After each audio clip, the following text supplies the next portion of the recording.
धनराज करौली के जाने माने जमींदार थे। उनके पास 3 गांव की जमींदारी थी। ईश्वर का दिया हुआ सब कुछ उनके पास था। पुत्र गौरीलाल और पुत्री कुसुम दोनों बच्चे पढ़ने में बहुत होशियार थे।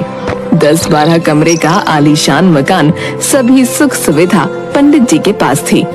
गौरीलाल ने 12वीं पास की थी और नगर पालिका में बड़े बाबू की नौकरी भी उसे मिल गई। अब तुम्हें भगवान की कृपा से सरकारी नौकरी मिल गई है, इसलिए मुझे लगता है कि तुम्हें आगे पढ़ने की कोई जरूरत नहीं। बस मन लगाकर अपनी नौकरी करो। पिताजी, अगर आपकी आज्ञा हो तो मैं आगे की पढ़ाई करना चाहता हूँ। नहीं, अब तुम्हें अपनी नौकरी पर ध्यान देना चाहिए। किस्मत वालों को ही इतनी जल्दी और इतनी अच्छी नौकरी मिल जाती है। भगवान ने तुम्हें जो दिया है उसकी कद्र करो और उसे संभालो। पिता की बात मानकर गौरी ने नौकरी शुरू कर दी और बहुत ही जल्द उसके लिए रिश्ते आने भी शुरू हो गए। पंडित धनराज ने विवाह के लिए कन्या पसंद करने की जिम्मेदारी अपनी पत्नी को सौंप दी। पंडित जी की पत्नी ने सैकड़ों रिश्तों को नापसंद किया।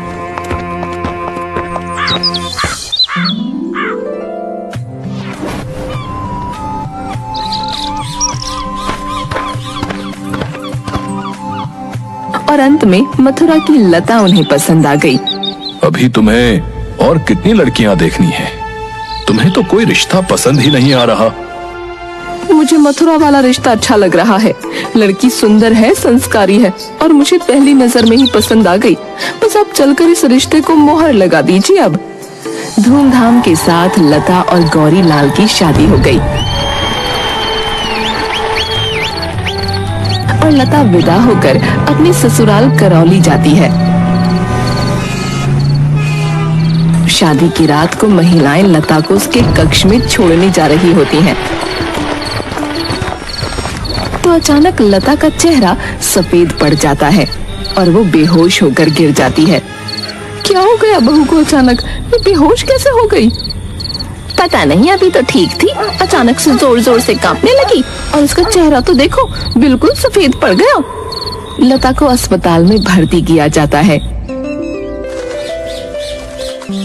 दूसरे दिन दोपहर के समय लता को होश आता है और अपने आप को अस्पताल में देख उसे बड़ा आश्चर्य होता है। मुझे क्या हुआ था जो आप मुझे अस्पताल में लेकर आए हैं? भाभी, आप बेहोश होकर गिर गई थी। हम सब बहुत डर गए थे। आप कैसी हैं? अब तुम्हारा जी कैसा है बहू? अब तो ठीक लग रहा है, बस थोड़ी कमजोरी महसूस हो रही है। भगवान का लाख लाख धन्यवाद, तुम ठीक हो गईं। हम तो घबरा ही गए थे। गौरी, अब मैं घर जाती हूँ, तुम बहू के पास रहो। तुम्हारे पिताजी को एक खबर देनी होगी कि बहू का स्वास्थ्य अब ठीक है। वो बहुत चिंतित थे और मैं घर जाकर कुछ खाने के लिए बनाकर भेज देती हूँ। तुम लता को खिला देना और खुद भी खा लेना। कुसुम अपनी माँ के साथ घर चली जाती है। अब कैसी तबीयत है? अब तो बिल्कुल ठीक हूँ। समझ में नहीं आता कि मुझे क्या हुआ था। पहले तो कभी ऐसा नहीं हुआ। कुछ खाने का मन कर रहा हो तो मैं लेकर आता हूँ। नहीं, मेरा मन नहीं है। हाँ, अगर सेब मिल जाए तो ले आइएगा। गौरीलाल अस्पताल के बाहर खड़े ठेले वाले के पास सेब लेने जाता है। सेब का मौसम नहीं था, इसलिए बाजार में सेब अच्छे नहीं आ रहे हैं। एक काम करो, इनमें से अच्छे अच्छे आधा किलो सेब दे दो। लता आंखें बंद करके लेटी हुई थी और उसके सर के पास रखी हुई मेज पर अच्छे किस्म के सेब रखे थे। ये सेब कौन दे गया लता? बिल्कुल ताजा सेब है। मुझे तो ऐसा सेब पूरे बाजार में नहीं मिला। मुझे नहीं पता, मैंने तो किसी को सेब रखते हुए देखा ही नहीं। गौरीलाल को बड़ा आश्चर्य हुआ। उसने इधर उधर वार्ड में जाकर देखा, कोई परिचित व्यक्ति भी नहीं मिला जो सेब रख गया हो। खैर जो भी हो, उसने सेब काट कर लता को खाने को दिया और खुद भी खाया। सेब बड़े स्वादिष्ट थे। शाम को कुसुम लता के लिए दूध और दलिया लेकर अस्पताल पहुंची और देखती है एक प्लेट में दलिया और एक बड़ा गिलास दूध लता के सिरहाने रखा था। क्या भैया, इतनी जल्दी थोड़ी मची थी? मैं तो दूध और दलिया लेकर आ ही रही थी ना। तुम्हें बाजार से लाने की क्या जरूरत थी? कैसा बाजार और कैसा दूध दलिया? मैं तो यहाँ से कहीं गया ही नहीं। कहते कहते उसकी नजर पलंग के पास रखे दूध के गिलास और दलिया पर पड़ी। अरे, इसे कौन रख गया? ताज्जुब है, मैं इसी बेड पर बैठा हूँ और न जाने कौन रख जाता है। इसके बाद उसने सबके बारे में भी कुसुम को बताया। कोई तुम्हारा परम मित्र होगा जो भाभी का इतना ख्याल रख रहा है। दूसरे दिन सुबह लता अस्पताल से घर चली जाती है। अब वो पूरी तरह स्वस्थ थी। शाम के समय गौरी लता के कमरे में गया तो लता ने मुस्कुराते हुए उसका स्वागत किया। गौरी पलंग पर बैठ गया और इधर उधर की बातें करने लगा। थोड़ी देर के बाद जैसे ही उसने लता का हाथ पकड़ा, उसे एक झटका लगा, जैसे शरीर में करंट दौड़ गया हो। उसने लता की ओर देखा। लता की आंखें लाल और चेहरा भयानक हो गया और लता बहुत भयानक आवाज में बोलने लगी। चले जाओ यहाँ से, दोबारा कभी इसे हाथ लगाने की कोशिश मत करना। आज तो सिर्फ करंट लगा है, अगली बार प्राण देने पड़ सकते हैं। चले जाओ यहाँ से, ये सिर्फ मेरी है और किसी की नहीं। गौरी भागकर कमरे से बाहर आया। माँ, कहाँ हो तुम? जल्दी आओ इधर। क्या हो गया? कितने घबराए हुए हो? बहू तो ठीक है ना? पता नहीं, मुझे कुछ समझ नहीं आ रहा। मैं कमरे में गया तो वो बिल्कुल ठीक थी और जैसे ही मैंने उसका हाथ छुआ, मुझे बिजली का करंट लगा और लता की आंखें बिल्कुल लाल हो गई और उसका चेहरा बहुत डरावना सा हो गया था और वो अजीब भयानक आवाज में बोल रही थी। तू क्या बकवास कर रहा है? चल मेरे साथ। दोनों कमरे में जाते हैं। कुसुम भी उनके पीछे दौड़ी। अरे ये क्या हुआ भाभी को? ये तो बेहोश पड़ी है। लता की सास लता के मुंह पर पानी डालती है, जिससे लता को होश आ जाता है। आप सब यहाँ? क्या हो गया था? मुझे कुछ हो गया था क्या? भाभी आप फिर से बेहोश हो गई थी। बेहोश? मुझे तो कुछ भी याद नहीं आ रहा। मुझे क्या हुआ था? तुम परेशान मत हो बेटा, आराम करो। तुम्हारी तबीयत शायद अभी पूरी तरह से ठीक नहीं है। वो सीधा पंडित जी के पास जाती है और पंडित जी को सारी बात बताती है। समझ तो मुझे भी कुछ नहीं आ रहा और मुझे बहू की फिक्र भी बहुत हो रही है। बेचारी अभी तो अपने माँ बाप को छोड़कर आई है और उसकी तबीयत खराब हो गई। मैंने उसकी बीमारी की खबर तार के जरिए उसके मायके भेजी है। उम्मीद है कि कल या परसों में उसके माँ बाप यहाँ आ जाएंगे। आपने बहुत अच्छा किया। हो सकता है माँ बाप से मिलकर उसकी तबीयत थोड़ा संभल जाए। तार मिलते ही लता के माँ बाप आते हैं और बातें शुरू होती हैं। लता को अब तक तो ऐसी कोई बीमारी नहीं हुई। यहाँ आते ही पता नहीं क्या हुआ। हमने डॉक्टर वर्मा को दिखाया था, पर बीमारी उनकी पकड़ में नहीं आ रही। डॉक्टर वर्मा इंग्लैंड से डॉक्टरी पढ़कर लौटे हैं और यहाँ के बहुत बड़े डॉक्टर हैं। घटना के लगभग 12 घंटे बाद लता फिर से स्वस्थ हो गई। भाभी आज तो गुलाब जामुन खाने का मन कर रहा है, आप भी खाओगी ना? भैया से कहकर बाजार से मंगवा लेते हैं। लता मुस्कुराती है और कुछ कहना चाहती है कि तभी दोनों ने देखा कि कमरे में एक थाल घूम रहा है और बीच में रखी टेबल पर आ गया। उसमें 6-7 बड़े बड़े गुलाब जामुन रखे थे। दोनों डरकर जोर से चीखती हुई बाहर भाग गईं। क्या हुआ? तुम दोनों ऐसे चीख क्यों रहे हो? कुसुम ने गुलाब जामुन के थाल की ओर इशारा किया, लेकिन उसके मुंह से कुछ आवाज नहीं निकल पा रही थी। कौन लाया इन गुलाब जामुनों को? तभी वहाँ घर के बाकी लोग भी उन दोनों की चीख सुनकर आ गए। कुसुम गुलाब जामुन वाली सारी बात सभी को बताती है। सब दूसरे कमरे में बैठे सलाह कर रहे होते हैं। बहन जी, मुझे तो कोई भूत की करतूत मालूम होती है। आज तक तो हमने इस घर में भूत नहीं देखा बहन जी। भूत कुछ नहीं होता है, मैं नहीं मानता। हाँ, अगर भूत मेरे लिए रबड़ी का दोना मंगा दे तो मैं भी मान जाऊंगा। सब हंसने लगते हैं।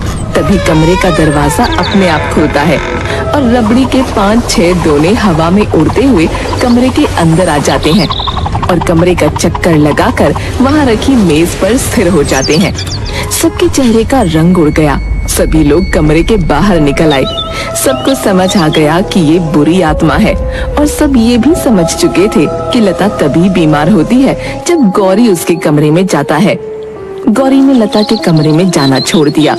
पंडित अपने मित्र से सारी बातें बताते हैं। धनराज, तुम परेशान मत हो। मैं कानपुर के एक प्रसिद्ध ओझा को बुला लेता हूँ और वो आते ही तुम्हारे पूरे घर का निरीक्षण करेंगे।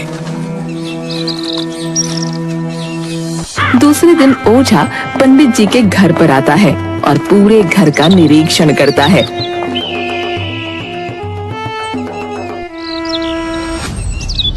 इस घर पर एक साया है। आप सबको परेशान होने की जरूरत नहीं है, मैं उसे भगा दूंगा। बस अब आपका ही सहारा बचा है हमें तो, लेकिन खर्च थोड़ा ज्यादा होगा। आप हमें इस संकट से बाहर निकालिए, हम मुंह मांगी दक्षिणा देने का वादा करते हैं। ओझा के रहने के लिए कमरा ठीक कर दिया जाता है। आधी रात के समय गौरी अपने कमरे में सो रहा था। उसे सर्दी लगने लगी। उसने पंखा बंद किया और फिर सोने चला गया। अभी आंख भी नहीं लगी थी कि पंखा फिर से चलने लगा। शायद कुसुम चलाकर गई होगी। वो फिर से पंखा बंद करने जा रहा था कि लाइट चली गई। वो बिस्तर पर लेट गया। 20 मिनट हो गए पर पंखा अभी भी तेज गति से चल रहा था। अचानक गौरी का बिस्तर जमीन से 5 फुट ऊंचाई में उड़ा और कमरे में गोल गोल घूमने लगा। गौरी के मुंह से जोरदार चीख निकली। वो बिस्तर से कूदकर तेजी से पिता के कमरे की ओर भागा। चीख सुनकर घर के सभी लोग जाग गए और बाहर आ गए। ओझा कुछ मंत्र पढ़ते हुए मकान के चौक में आ गया था।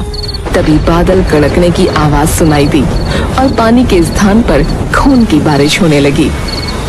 तुम सब जल्दी ही अंदर जाओ और दरवाजा बंद कर लो। ओम क्रीम ग्राम क्रीम भट्ट स्वाहा। ओम क्रीम ग्राम क्रीम भट्ट स्वाहा। खून की बारिश अभी भी हो रही थी। सभी भयभीत निगाहों से एक दूसरे की तरफ देख रहे थे। मकान के बरामदे में चारों तरफ खून ही खून दिखाई दे रहा था। लता कहाँ गई? दिखाई नहीं दे रही। शायद अपने कमरे में होगी। गौरी, जरा जाकर देखना वो कहाँ है।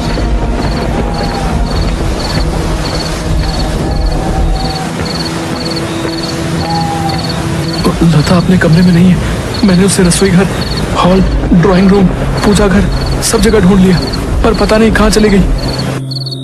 अब तक खून की बरसात भी बंद हो चुकी थी। सभी लोग लता को ढूंढ रहे थे।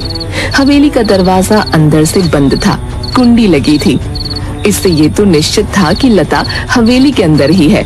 सब लता को ढूंढ रहे थे। पहली मंजिल पर बने एक कमरे का दरवाजा खुला दिखाई दिया। कमरे के अंदर लता मुंह के बल बिस्तर पर बेहोश पड़ी होती है। उसे होश में लाया जाता है। लता, तुम यहाँ कैसे आई? तुम तो अपने कमरे में सो रही थी और तुम्हें इस कमरे की चाबी कहाँ से मिली? लता आश्चर्यचकित होकर सबका मुंह देख रही थी। मुझे नहीं पता मैं इस कमरे में कैसे आई। कोई बात नहीं बेटा, तुम परेशान मत हो। आज के बाद लता को कोई 1 सेकंड के लिए भी अकेला नहीं छोड़ना। हर समय घर का कोई ना कोई सदस्य उसके साथ रहेगा। क्योंकि घर की औरतें घटनाओं से बहुत ज्यादा भयभीत हो चुकी थीं, इसलिए लता के साथ रहने की जिम्मेदारी गौरी को दी गई। 2 दिनों तक घर में सब कुछ शांत था। तीसरे दिन लता नहाने गई और गौरी बाहर कुर्सी पर बैठा अखबार पढ़ रहा था। तभी उसे सफेद कपड़े पहने हुआ एक व्यक्ति बाथरूम की ओर जाता दिखाई दिया। कौन हो तुम और बाथरूम में कहाँ जा रहे हो? मैं लता का प्रेमी हूँ और उससे मिलने कहीं भी जा सकता हूँ, लेकिन लता ने मुझे तुम्हारे बारे में कभी नहीं बताया। वो बहुत भोली और मासूम है। उसे तो आज तक नहीं पता कि मैं उससे कितना प्यार करता हूँ। कौन हो तुम और लता को कैसे मिले? मेरा नाम तन्मय है। मैं लता के पड़ोस में किराए पर रहता था और उसे देखते ही मुझे उससे प्यार हो गया। फिर उसने मुझसे विवाह क्यों किया? तुमने उसे रोका क्यों नहीं? उसने तुमसे विवाह अपने घर वालों की मर्जी से किया है। मैं कुछ समझा नहीं। तुम कहना क्या चाहते हो? क्या लता के माँ बाप उसका विवाह तुम्हारे साथ करने के लिए तैयार नहीं थे? आज तुम्हारी जगह मैं लता का पति होता अगर मेरी जिंदगी में वो दिन नहीं आया होता। तुम साफ साफ बात क्यों नहीं करते? मैं लता के माँ बाप से उसका हाथ मांगने जा रहा था। लता के ख्यालों में खोया हुआ बावला होकर अपने घर से निकला और सड़क पर अगर मैंने उस ट्रक को देख लिया होता तो आज मैं जीवित होता और लता मेरी पत्नी होती। तुम कहना क्या चाहते हो? क्या तुम मर चुके हो?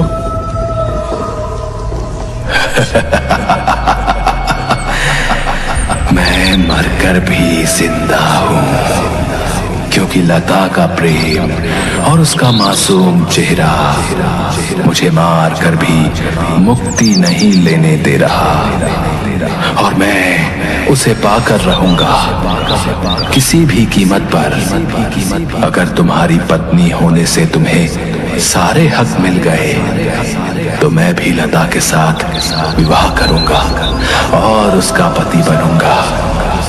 तुम क्या बकवास कर रहे हो? लता मेरी पत्नी है, मैं तुम्हें छोड़ूंगा नहीं।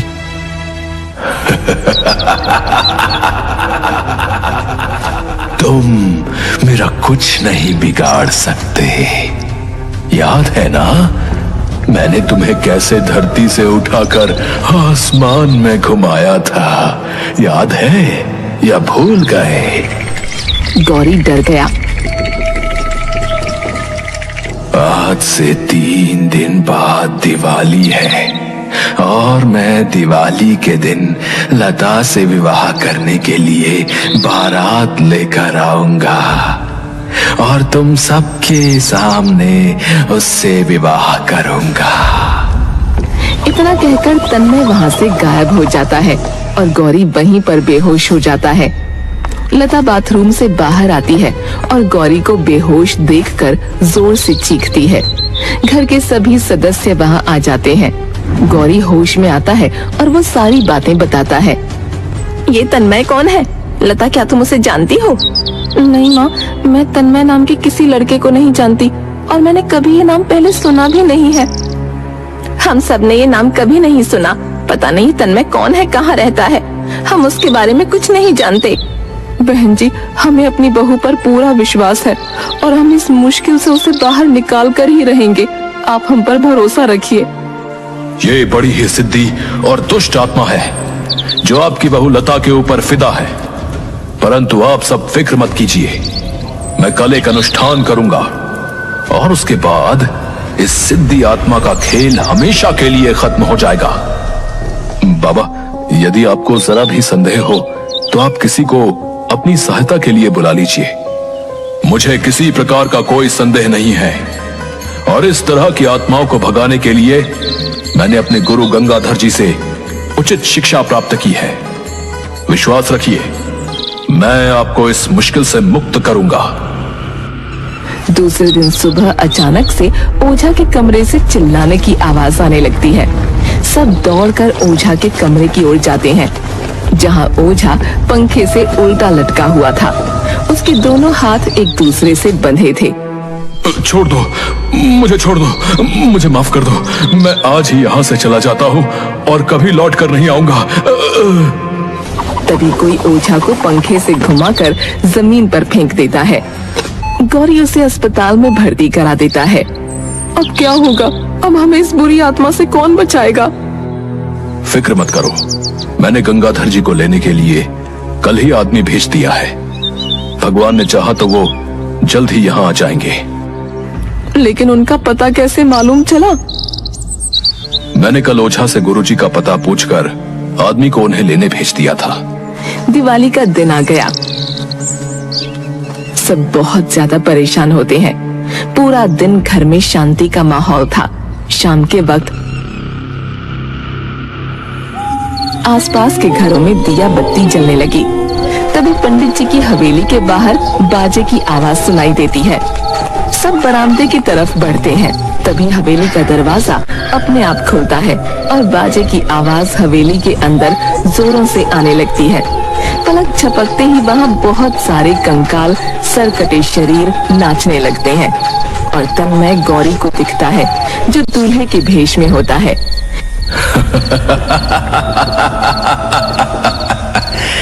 मैंने कहा था ना कि मैं दिवाली के दिन लता से विवाह करने के लिए बारात लेकर आऊंगा। देखो, मैं आ गया। इस अजीब सी बारात को देखकर घर की सारी औरतें बेहोश हो जाती हैं। तभी लता के कमरे का दरवाजा खुलता है और वो दुल्हन के रूप में वरमाला लिए अजनबी की तरफ आती है। गौरी लता को आवाज देता है। लता, लता, तुम होश में तो हो? तुम ये क्या करने जा रही हो? लता को तो जैसे कुछ सुनाई ही नहीं दे रहा होता। वो चलती हुई सीधा तन्मय के पास पहुंची और वरमाला उसके गले में डालने ही वाली थी कि तभी एक गंभीर और दमदार आवाज आई। रुक जाओ, जाओ, जाओ। आवाज सुनते ही लता के हाथ रुक गए और वो वहीं बेहोश होकर गिर गई। ये आवाज गुरु गंगाधर की थी। पंडित जी, फिक्र मत कीजिए, मैं आ गया हूँ। घर का मुख्य द्वार तुरंत बंद कर दीजिए। ग्रीन ग्राम, ओम स्वाहा। देखते ही देखते तन्मय की आत्मा एक सफेद धुएं में परिवर्तित हो गई और उस बोतल में समा गई। मैं जानता हूँ कि तुम सब इस बारात में लालच के कारण आए हो। मैं तुम सबको सिर्फ एक मौका दूंगा इस हवेली से बाहर जाने का। अगर तुमने देर की तो तुम सबका भी यही अंत होगा जो इस दुष्ट का हुआ है। सब बाराती वहां से गायब हो गए। पंडित जी, अब आप फिक्र मत कीजिए। आपकी बहू और आपका परिवार पूरी तरह से सुरक्षित है। मैं इस आत्मा को भोलेनाथ की सेवा में लेकर जाऊंगा और वहीं इसका न्याय होगा। आपका बहुत बहुत शुक्रिया गुरुजी, जो आपने समय पर आकर हमारे घर को बर्बाद होने से बचा लिया। परंतु ये दुष्ट आत्मा हमारी बहू के पीछे क्यों पड़ी थी? ये एक मनचली आत्मा है जो आपकी बहू के रूप और सुंदरता को देखकर उस पर मोहित हो गई थी और इसी कारण वो पीछे पड़ गई। परंतु अब डरने की कोई जरूरत नहीं है। पंडित गंगाधर को बहुत सारी दान दक्षिणा देकर विदा किया जाता है। उसके बाद लता और गौरी अपना जीवन अच्छे से व्यतीत करते हैं। उनके 2 बच्चे भी हैं और